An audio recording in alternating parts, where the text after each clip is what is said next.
from sin. শুধুমাত্র যীশু খ্রিস্ট পারেন আমাদেরকে উদ্ধার করবার জন্য পাপ থেকে। Many great men and women have born in this world.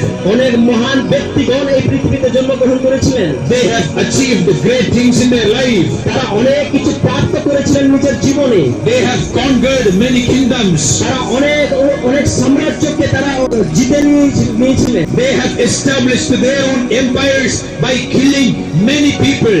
তারা নিজের সাম্রাজ্যকে স্থাপনা করেছিলেন অনেক লোককে হত্যা করে। That's why they are known as great men and women. এই জন্য তাদেরকে বলা হয় হচ্ছে মহান ব্যক্তি, মহান নারী। But only Jesus Christ is known as great for forgiving the sin of this world. কিন্তু যীশু খ্রিস্টকে এই জন্য মহান বলা হয় কারণ তিনি পাপ ক্ষমা করেন। He was born only to take away the sin of this world. তিনি জন্মগ্রহণ করলে এই পৃথিবী থেকে পাপকে দূর করবার জন্য। Only Jesus Christ has the power over sin. শুধুমাত্র যীশু খ্রিস্টের শক্তি আছে